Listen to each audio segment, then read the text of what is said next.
Abraham Lincoln 1809 నుండి 1865 వరకు ప్రపంచంలో జీవించాడు. అబ్రహాం లింకన్ అమెరికా దేశపు 16వ రాష్ట్రపతి. దేశం ఎంతో క్లిష్ట పరిస్థితుల్లో ఉన్నప్పుడు ఈయన చేసిన కృషి, చూపిన తెగువ వలన అమెరికాలోనే కాదు యావత్ ప్రపంచమంతా ఉన్నతమైన నాయకునిగా ఇతన్ని గుర్తించింది. అమెరికన్ సివిల్ వార్ను నియంత్రించడంలో, సద్దుమణచడంలో ఈయన చేసిన కృషి అత్యద్భుతం. అమెరికాలోని బానిసత్వాన్ని రూపుమాపాలని ఈయన ఎంతో ప్రయాసపడ్డాడు. అందుకుగాను అమెరికాలోని రాష్ట్రాల వారు ఈయన నిర్ణయాన్ని వ్యతిరేకిస్తూ కాన్ఫెడరేట్ స్టేట్ ఆఫ్ అమెరికా అనే గ్రూపుగా దండెత్తినప్పుడు లింకన్ వారిని సమర్థవంతంగా ఎదుర్కొని అణిచివేసి అమెరికా రాజ్యాంగంలో బానిసత్వాన్ని రూపుమాపుతూ 13వ సవరణ 1863 సంవత్సరంలో చేసి ఆఫ్రికన్ నల్ల జాతీయులకు విడుదలను అనుగ్రహించిన మహనీయుడు. ఈయన రాష్ట్రపతి కాకమునుపు న్యాయశాస్త్రాన్ని అభ్యసించాడు. ఈయన దగ్గర ఎల్లప్పుడూ 3 పుస్తకాలు ఉండేవి. అందులో మొదటిది బైబిల్, రెండవది యాత్రికుని ప్రయాణం, మూడవది తాను చదువుకునే న్యాయశాస్త్ర పుస్తకం. ప్రపంచ రాజ్యాధినేతల్లో ఉన్నతమైన స్థానాన్ని అధిరోహించిన అబ్రహాం లింకన్ పరిశుద్ధ గ్రంథాన్ని గురించి ఇలా తెలియజేశాడు.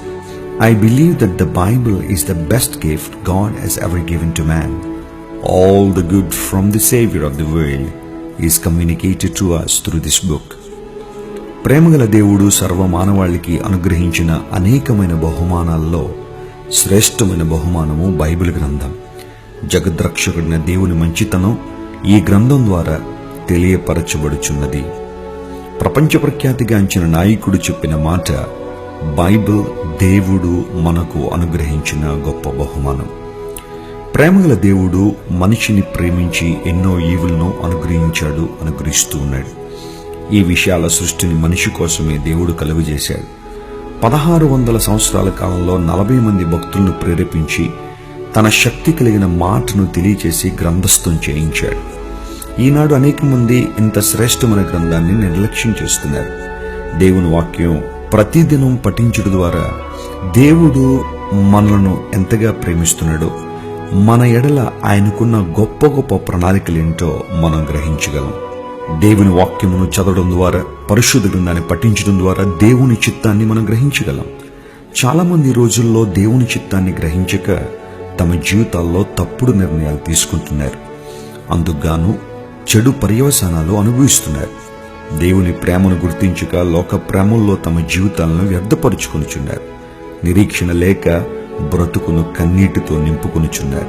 అయితే దేవుని బహుమానమైన బైబిల్ను పఠించడం ద్వారా మన జీవితాలు ఆశీర్వాదాలతో నింపబడతాయి. ఒకవేళ ఇంతవరకు నీ జీవితంలో దేవుని వాక్యాన్ని నిర్లక్ష్యం చేసి ప్రతికూల పరిస్థితులను ఎదుర్కొంటున్నావేమో, ఇకనైనా నీ జీవితంలో దేవుని మాటకు లోబడి ఆయన వాక్యాన్ని పఠించి దేవుని చిత్తాన్ని గ్రహించి నీ జీవితంలో మంచి నిర్ణయాలు తీసుకుంటే చరిత్రలో సుస్థిర స్థానాన్ని సంపాదించుకుంటావు. అనేక మందికి దీవెనకరంగా, ఆశీర్వాదకరంగా మార్చబడగలవు.